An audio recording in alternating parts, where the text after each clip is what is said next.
Good morning, and thanks for. Oh, wait. Not here yet. Oh, good morning. Hey, hi. Hi. Okay, so it's official. We're going to leave the are first. getting off the dock. Yep, Sorry. that's okay. You talk. No, you talk. We're getting off the dock. First week in November, hopefully. Yeah, we're. Hey, everyone, and thanks for stopping by. We are Pat, Alexa, and Gilligan, the sleepiest fat boat cat. We live aboard our 57-foot Nordhavn Noeta and are currently floating on the Pacific coast of Mexico. But not for much longer. We're finally heading across the Sea of Cortez on a 40-hour voyage to the Baja of Mexico. Today's video is all about prepping for the passage as we get ready to cast off the dock lines. Hey guys, Hello. We are leaving. It's been 6 months. We've been at Paradise Village in Nuevo Nayarit, Mexico, on the mainland of Pacific Mexico. We're getting out of here. Finally, all the projects, everything, we're kind of wrapping up the big stuff for the year so we can actually get off the dock and use this thing again. Yeah, so the plan is we'll be leaving from Banderas Bay, the Puerto Vallarta area, in about 12 days. I think is where we're at. Weather depending, of course, and we need Pat to be in town for it too, so that's an issue. We might spend a couple of days in La Cruz, but then we're going to cross the Sea of Cortez. Yeah, well, right now it looks like we'll leave in the evening, cross. The weather works, we're gonna go to Muertos, from Banderas Bay to there. I got my notes. It's, what do I say, 37 hours. We're going to burn about 210 gallons of fuel to do that. And then we'll hang out there maybe a day or two. And then we're going to go up to Bahia de San Francisco. And that one is 8 hours and about 40 gallons of fuel. Yeah. And from there to... Well, Marina Puerto Escondido, which is near Laredo on the Baja of Mexico. And that's 9 hours. Yeah. So this episode is kind of about what we're doing to get ready. It includes some reading of a critical guidebook. So while this video is kind of about the getting ready in the next 12 days before leaving, we've obviously been planning this for months, but it takes navigation planning, weather planning, food and provision planning, getting the boat ready, getting us ready, getting everything on the boat that we need to take with us. So that is what today's about. Check it out. Check it out. All right, so starting to look at some weather routing, going from Banderas Bay up to Muertos. Then we're going to go Muertos, start working our way up towards Loreto. Muertos, as you can see, is on the inside of Baja. So right now, what we're looking at right here is northern. So this is going to be this would be a bash, kind of doing that right now. You can see the conditions die down, but still it's going to probably be unsettled. So looking at that right there, I'm thinking we want to change the date to maybe the 6th. There's a little better conditions. So we'll rerun that. And this is on Predict Wind Pro. Power boat planning and routing, or actually power routing. We're a power boat. We don't want to go in the wind. So look at that. We like these purples. You can see winds are 9, 10 knots. They'll be on the nose, on the bow, so it will be a little bit of a bash. I like to slow it down. So we'd be first boat. If we left at 2:30 in the morning, we'd be arriving at 15:25. So let's see that. Peek up here. It doesn't look too bad. It's pretty typical weather right there. Back up. See, even if we left a little later, it'd probably be even better, but you can't leave on a Friday. It's superstition. Cruises never start on a Friday. But they also say some of the old lore is bananas are bad on boats. Women aren't allowed, but babies are. Cats are bad, so we're kind of hosed. So there's that. And this is pretty early. You go to the tables, you can see average wind speeds, max gusts, there's no thunderstorms. percentage of time upwind, on the beam, that departure number 2, that looks nice at 4% on the beam with a 19% downwind. That's kind of crazy. But no wave data yet. It's just a little too early for that to be predicting. So as we get a little closer and more info comes out, we can get better planning. So that's that. I really like this Predict Wind Pro. It is subscription based for this portion. I think it's $300 a year, something like that. So, but I really like these guys. They do a really nice job, and they keep adding more features and more. It just gets better and better, more and more refined. So that's that. All right, we are T-minus about a week and a half taken off from Paradise Village in Banderas Bay. And so right now I'm poolside doing some research using Sean and Heather's Sea of Cortez cruiser guidebook. And this is the 2023 edition. It's their 4th edition, and I would highly recommend it for anybody who's coming into the sea. Pat's talking to me, what? There's a newer edition out. Oh, there is? I think so.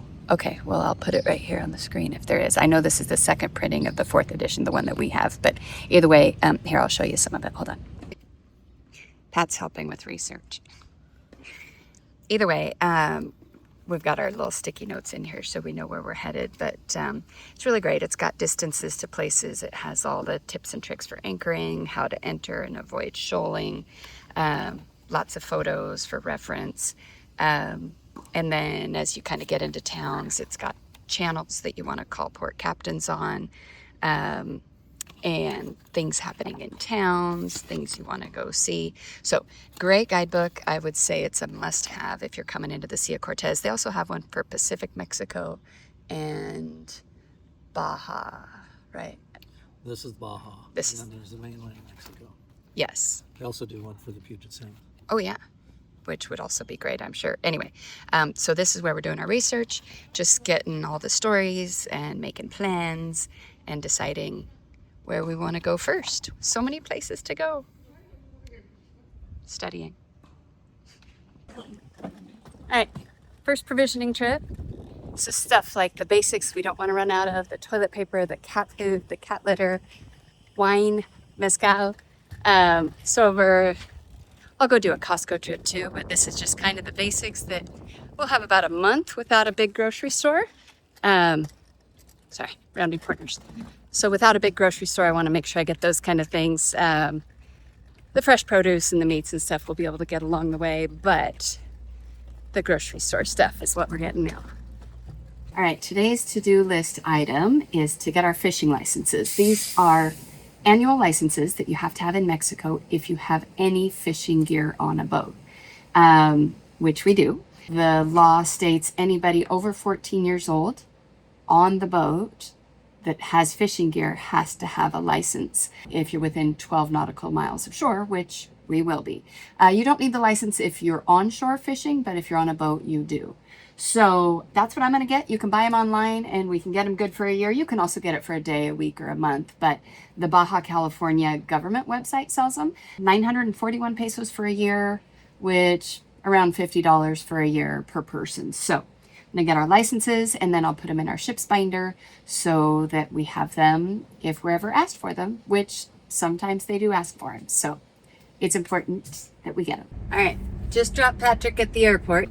He has to go do one more work trip before we can leave. So he's off to go fly airplanes somewhere. And just past the airport at Puerto Vallarta is the National Parks Conservation Agency. It's at this mall up here. And I'm going to stop in there and get our parks passes, which is something that, if we understand right, you have to anchor in most of the anchorages. They're all national parks. So I'm going to go see if I can't get those. Both Pat and I will need it. It's not about the boat, it's about the people. So let's see if they'll give it to me. So these parks passes you can get online sometimes if the site's working. but I've decided to come in today because there's a lot of unknowns. Some people say if you're a resident, you don't need one, which we are residents. Some people say only certain places need them. So I wanted to hear it from the horse's mouth where exactly we need this parks pass and if people are going to ask us for it. So we want to follow the rules. So I'm going to walk into the office. We'll see if we can get some answers. All right, sitting here on the very back side of the plaza. So let's go see.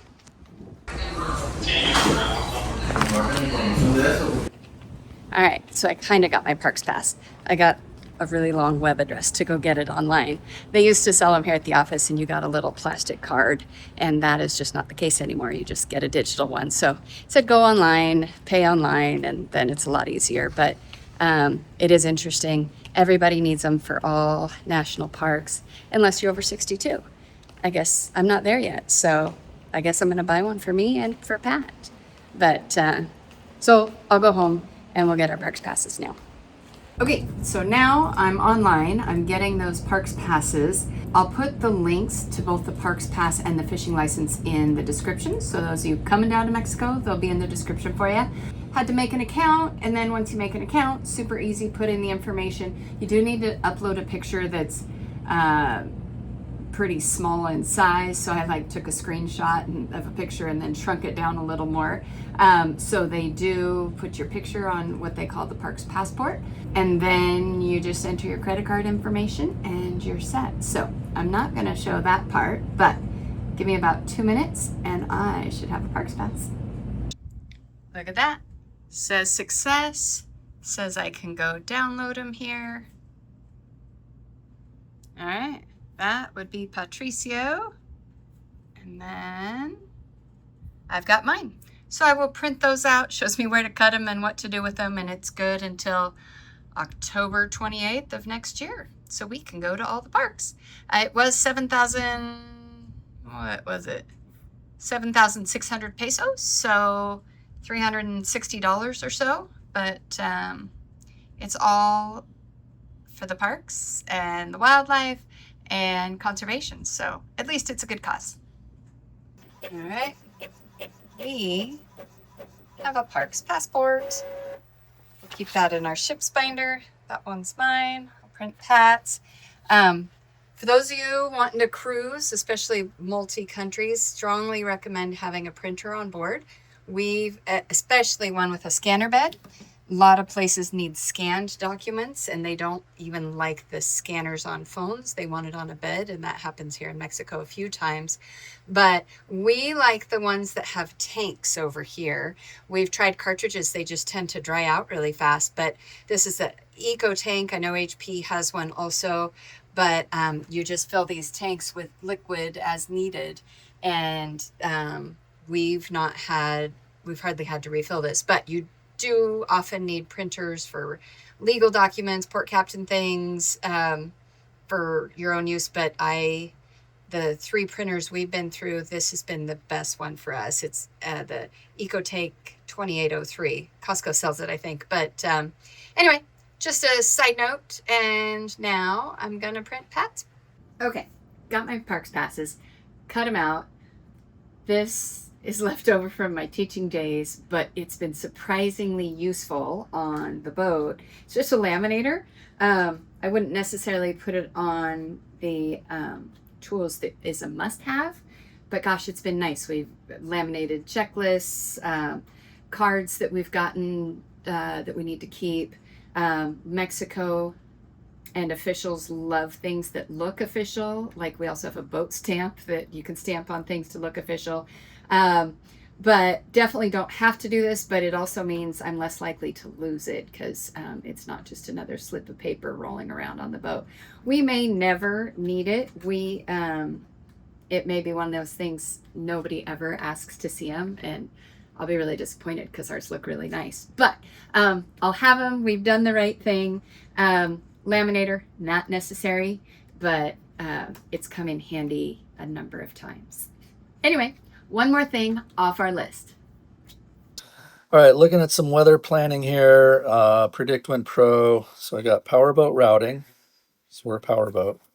And this is my parameter. Right now, we kind of reassess where we want to go. I think we're going to make a run from the bay, Banderas Bay, straight up to Bahia de San Francisco. Buys us a little more time. We might be able to spend an extra day or two at anchor there, and then kind of work our way up the Baja Peninsula towards Puerto Escondido. So right now, looks like we're leaving on the 5th of November, about 3:30 in the afternoon. So we'll download that data. So there we go. Right now I have boats 3 minutes apart. You can see, I mean, look at that. That's 2 knots of wind out there in the middle. That's what we like. Then it has us getting into Bahia, San Francisco. The first boat is arriving at about 1:44 in the afternoon. And we can adjust the departure time, but you can see a little bit of a puff as we leave the bay, but everything dies down nicely. Winds become light and variable on the inside the whole way. We like that. See if we have any, there's the tables looking at departure day, first boat. 1 day, 20 hours, consume 765 liters. Maximum wind, 9.7 knots. Max gust. I don't think we have any. Oh, we're starting to get a little wind data or wave data.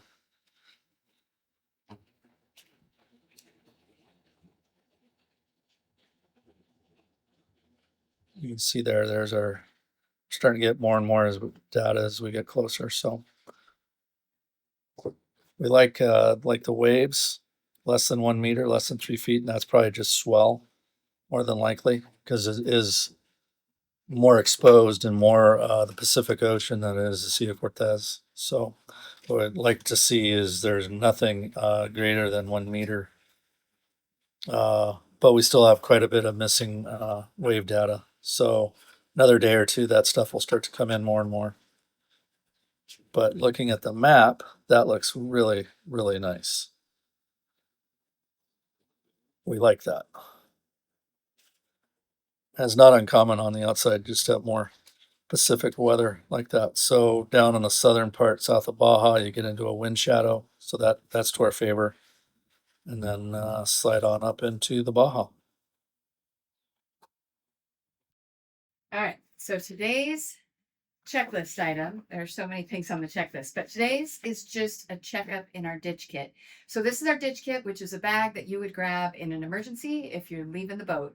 And hopefully it's a bag we never ever need, but I'm not going to go over the whole ditch kit today. I'll do that in a separate video, but I wanted to show you a few things that as we get ready to do big passages, I check on for updating or checking like our flares, are they expired?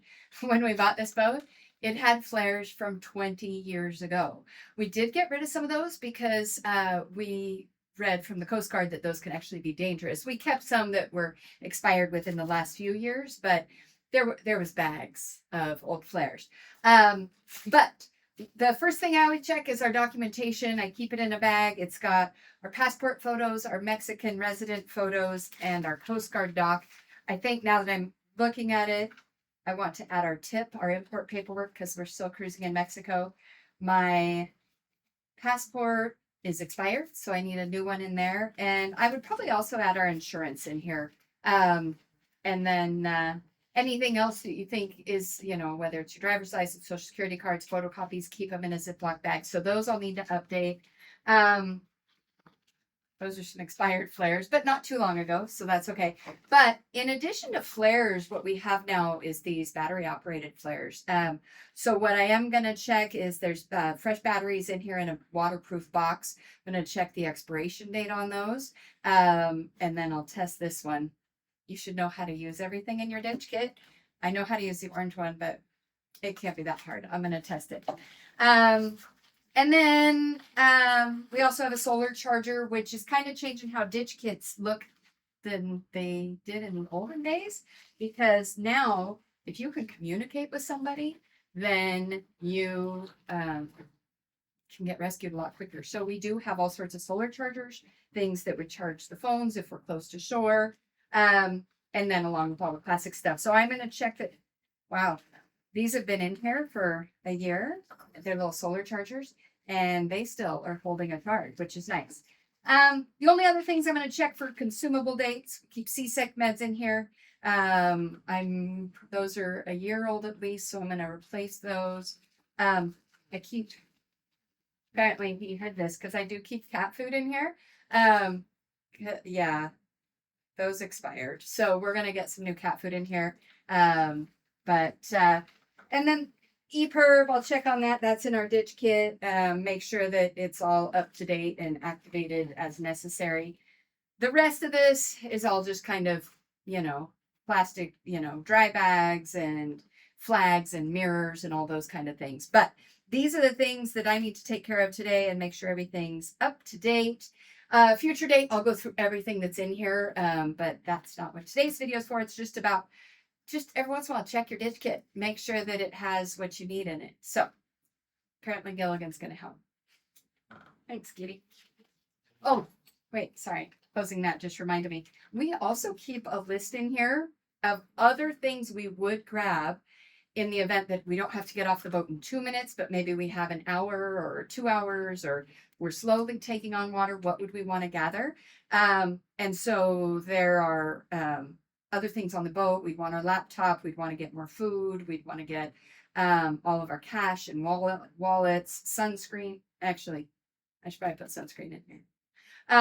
Fishing boxes, duct tape, maybe some cushions. Anyway, a lot of other things that we could grab if we had time, but we know that in the event of an emergency, nobody's thinking straight. And so having a list like that is just something that we could look to if we had more time. Now, ideally, we never need any of this, but it's always best to be prepared. So while I am doing this, Patrick is on a plane, or hopefully there's some sort of IT tech shutdown today. I know he was in San Diego trying to get somewhere today. So right here, I'll insert some of what he's doing this week while I'm doing this. Hey, good morning, everybody. It's the week before. We're planning on crossing over the Baja. I'm just leaving my crash pad, though, here at work. We're getting ready to work at 2-3 days, so 6 days of flying, just pretty much up and down the West Coast.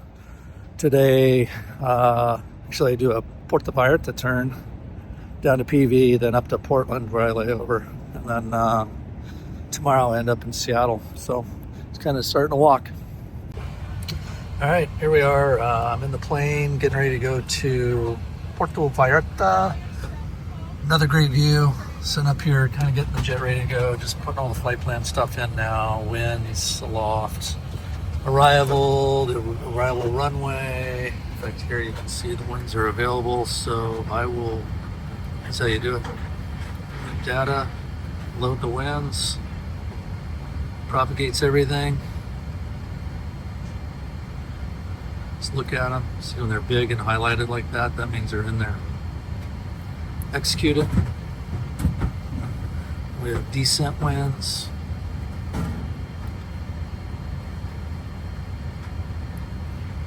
They're in there. Said we had a route disconnect, so I'll just go back and see what that is. Okay.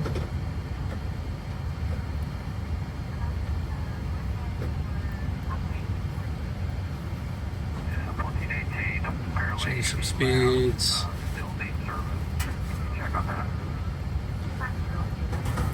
Some descent speeds. And that's almost pretty much ready to go there. We still need fuel. They just started putting fuel on us. So that's that. Getting ready to go to PV. Good morning in Portland. Getting ready to go down to San Diego, up to Seattle. It's kind of a decent day. It's foggy here in Portland. So it's like 500 overcast and I don't know, half mile, maybe a little more visibility. So getting out's going to be no issue, but if we do have something happen, we're going to have to divert to Seattle on a takeoff. So that's all normal. It's something we plan for, practice every day we fly. So that's the start of my day. Seattle tonight, and then one leg back to LA. I will lay over there. I'm at my crash pad. Get to do laundry tomorrow and all that fun stuff, and then start another 3-day. That's it from Port India.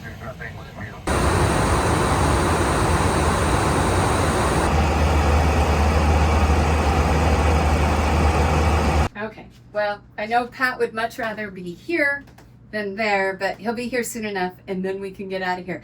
I just wanted to say it was a good thing I checked the batteries in this guy. They take C batteries, and this entire pile, 2, 4, 6, 8, 9 batteries are all dead. Shows how often we use C batteries. So I'm going to be recycling those, getting some new C batteries to keep in the battery case. They last longer if they're not in the device. But this one, these batteries work just fine. It is nice and bright, so we have at least this one. But before we go, I'll make sure we have what we need for this. So check your ditch kits. Okay, something else I need to do today is get our ship's binder in order. Because we've been sitting here for 6 months, we haven't checked into or out of any ports in a little while. What our ship's binder has is it has, of course, our Coast Guard documentation and photocopies of it, because when you check in somewhere, they need a photocopy of it. It has our tip, our import paperwork, which is really important paperwork, and copies of that. It has our insurance for our boat, and it has our boat insurance, but then also when you come into Mexico, you have to have liability insurance, Mexican liability insurance for the marinas when you go there. And our liability insurance just expired, so I got new insurance, and it is now in here. We have our titles and our everything that shows that we own this boat and the dinghy. And we have our EPIRB information in here. We have photocopies of our passports, and I did just get a new passport. So those photocopies, I realize I need to go make new photocopies of and put in here. So we put everything in here with photocopies. This is also where my new fishing licenses and parks passes will go. And it's just a single spot that we keep up in the pilot house that has all our important docs. We also have, this is just our side dock. This is what we take when we go check in with port captains in Mexico and most other countries. When you go somewhere else, you have to check into a new port with somebody, a captain, and then you also have to check out. So we'll check out with the port captain here in a few days.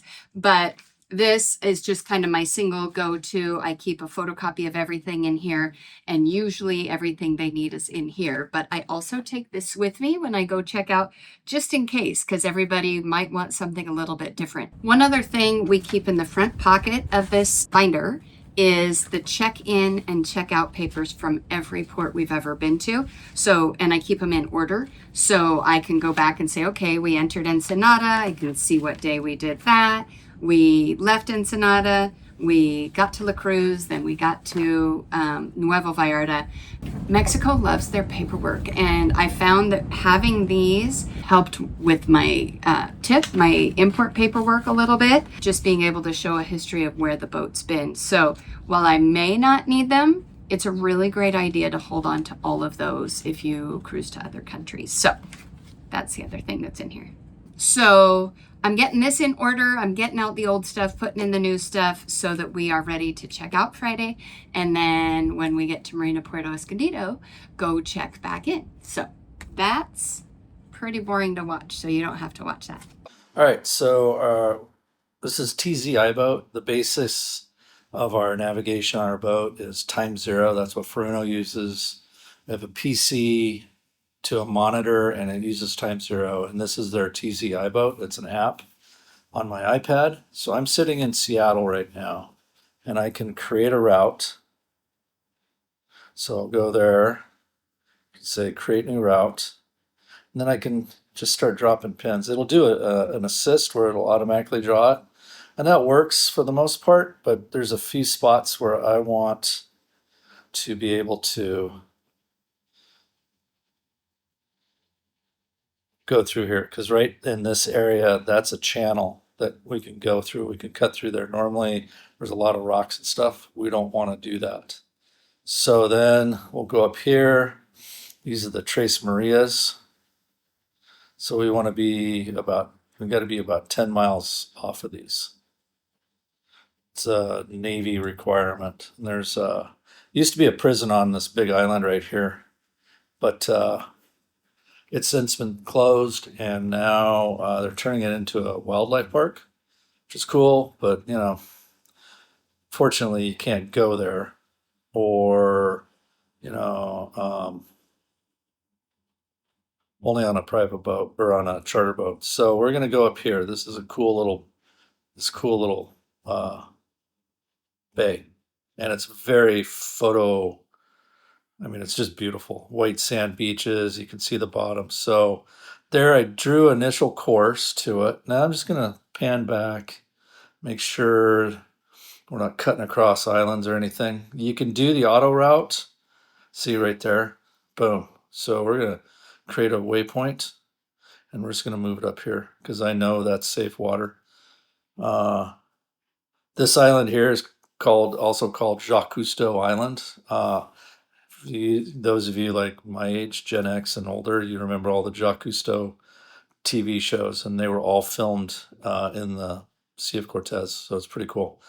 So we're just going to keep following this route out, make sure there's nothing, we're not cutting across any land or anything like that. Any islands. Sometimes there might be a point, something weird. So there, we can go on the other south side or the west side of the Tres Marias, and certainly possible. It's just going to depend on what the winds are doing. So you can maybe get a little wind shadow there. Right now, I'm thinking we'll go on the north side. And so there it is. I think I just created a new waypoint. So I'm going to delete that. So there, and if I want to go a little further off this point, because sometimes there's a lot of charter boats here, again, you can just insert a waypoint, drag it, and then you've got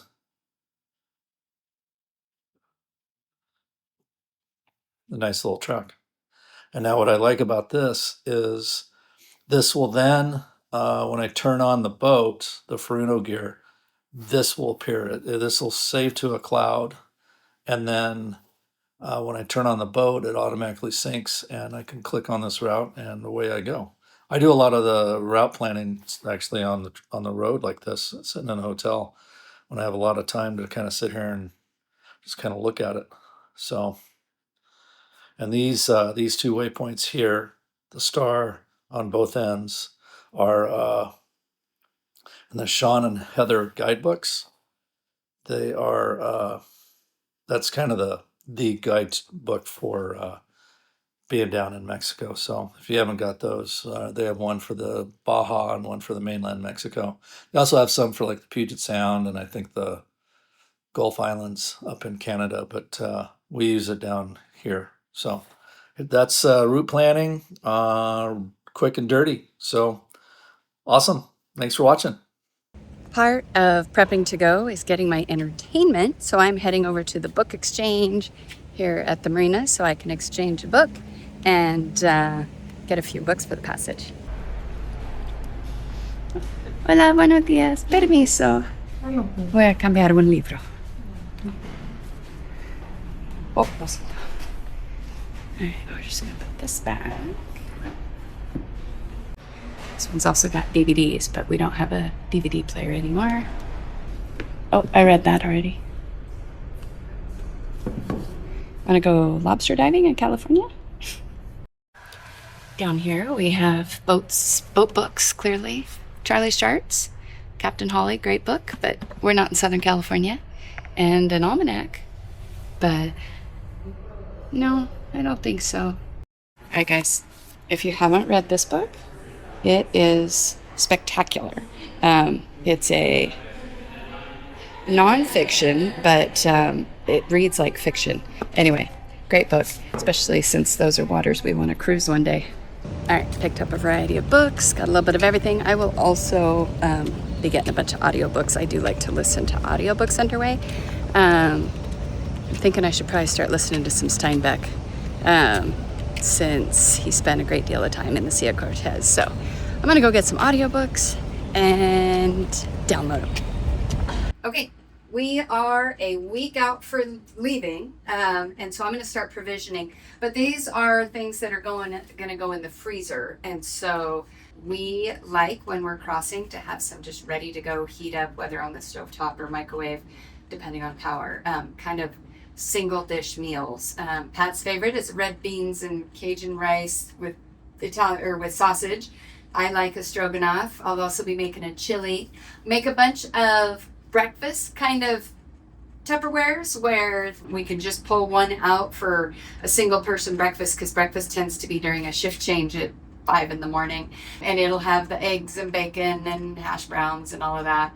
We like to snack a lot underway, so I'll have just the day before we go, I'll prep a bunch of veggies and cut some cheese and do some crackers so we can kind of just have some easy grab and snack kind of foods. But these are really great single bowl, single spoon kind of go meals. And if I end up with extras at the end, then I have extras and we have food when we get there. But I will freeze all of this so it's ready to go. Anyway, underway, we like kind of the home cooked, fill your belly, warm kind of stuff. But again, we don't do giant meals. We don't usually feel like giant meals when we're doing a passage, and it looks like our first passage maybe 40 hours or so. Not too bad, but we just want to have stuff that I don't necessarily want to sit here and cook, even though the conditions look like hopefully I could be prepping. So we'll just see how it is. Worst case, I have a bunch of great meals in the freezer. So off to cook.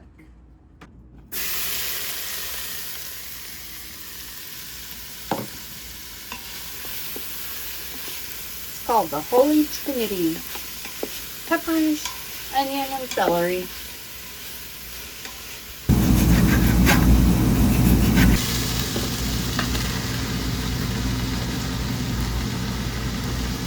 All right, last piece. Just putting in the rice. It's been rinsed. So I am cooking in an Instapot. I love the Instapot for cooking on a boat. It doesn't heat up the boat, and it draws power for a few minutes, and then once it comes to pressure, the power drops considerably. So this, I'm only gonna put it on to cook for 3 minutes, and then it holds the pressure in there, and so the power draw can drop after the heating, and it'll sit in there another 14 minutes or something. The rice and everything is gonna cook together, so makes a lot less dishes dirty too, because I'm not doing the sausage in one and the rice in one and everything. So I really gotta hit start, it works better. I really do like having it. I mean, when we're plugged in, especially at anchor, I'm not sure if I would use it. With our new solar power though, maybe I can. We'll have to try it out. All right, time for making chili. Hard part about all this cooking is that now I'm hungry. Who knows, maybe I'm having chili for dinner. Just did a quick stop at our little Mexican chandlery, Mexico Marine. Needed a new gas can. So gas can, and then I'm gonna go fill it. This is for our dinghy. It's really windy. Anyway, back in La Cruz. So those of you that have been watching, I just keep coming back to this town. I can't help it. So new gas can. All right, you guys. Well, this video didn't have everything that we've been doing the last couple of weeks, but it sure gave you a good idea of all the things that need to be taken care of. So, got everything locked down on the upper deck here. The dinghy is all strapped down. The paddleboards and kayaks everything's kind of locked down. And so next week, we're gonna go. So next week's video, we'll be getting fuel and then leaving. So stay tuned for that. Also, we're still planning on having a live, so stay tuned. I will definitely give you some notice so you know when we're hoping to do that, but a live right here on YouTube, hopefully when we're underway. So that'll be, you guys can ask questions or check in or just say hi. So don't forget, like, subscribe. If you see the hype button down below, remember the hype button only shows up for 7 days on a mobile device. If you see that hype button, we'd love to have some of your hype clicks. We'd appreciate that. And also, we are on TikTok. So go look up Nordhavn.mv.Noeta and get totally different content over on TikTok. Anyway, have a great day, guys.